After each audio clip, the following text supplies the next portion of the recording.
Hey everyone, Kyle Mazer here. Jared asked me to give you a brief intro to Aperture 3, so here we go. When Aperture opens up, you should see a window that looks much like this. In some cases, I've seen Aperture open up without the Inspector's palette open, which is this over here. If you don't see that, just push the little blue eye and it will open up your Inspector's panel or hide it.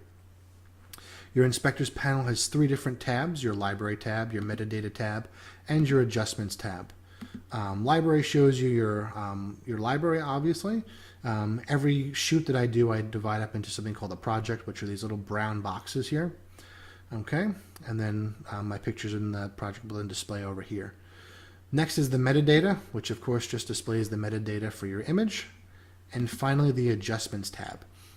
This Adjustments tab I don't actually use. There's another one that I use, which I'll show you in just a few minutes. I generally leave it set to Library. Next over here we have our main view screen here.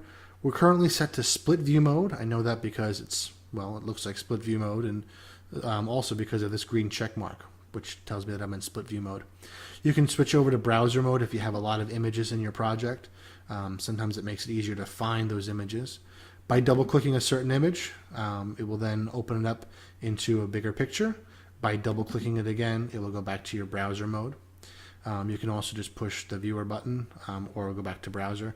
I personally like to leave everything into split view mode. I just think it makes things easier. So the first thing we need to do before we can actually edit images is we need to import them. If you have Aperture set up to open up automatically when you plug your camera in, it should open up your import dialog box as well. If not, just push the import button up here at the top left corner. So here's the import dialog box. Okay, you have your checks underneath your images, and over here, here's your destination. We're going to go into a new project, and I'm going to call that project Fro. In this case, automatically split into projects. If you have more than one photo shoot on a memory card, you can check this and split into two separate projects, or you can do one project, which is what we're going to do. Here, do not import duplicates.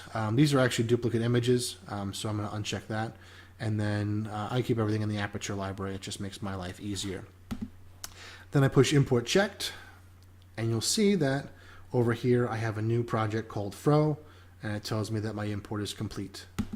I push OK, and now I'm all set to begin my editing. The first thing I do is I push the F key. The F key puts me into full screen mode. The next thing I do is I push the H key, which gives me my heads-up display of the inspector. This inspector is the exact same inspector that we saw over here. We have the same tabs at the top. Okay. This inspector, however, I can now move around. So if I need to see a different part of my image, I can move the inspector tablet around. And then if I want to lock it in place, I push this little brown button up here, this little lock button, which locks it into place and makes the picture a little bit smaller. I like to work this way, but it's up to you. What Aperture does when you first import it, it automatically boosts your colors and your hue, gives you a little bit of sharpening. I don't generally touch this too much because I do that in my edits later on. I generally leave it closed. Here's your white balance. Here's your exposure. When you're working with your exposure, if you hold down the command button, you can see that as I overexpose the image, it tells me what colors are being overexposed. Okay, which I think is the Lightroom, except it's the Option key, I believe.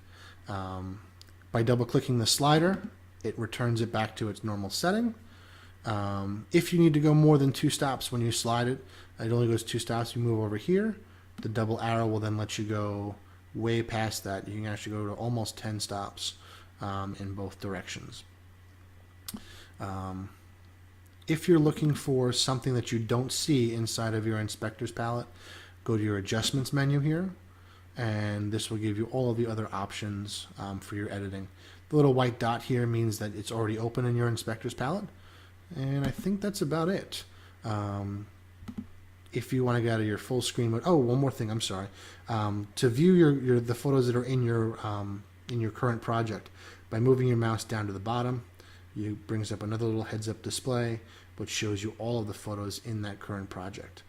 I think that's it at this point. Get out of full screen mode, push the F button again, or you can push the escape button, And to close your heads-up display, you can either push the X or push H.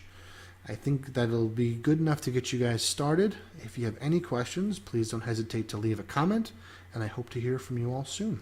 Bye-bye now.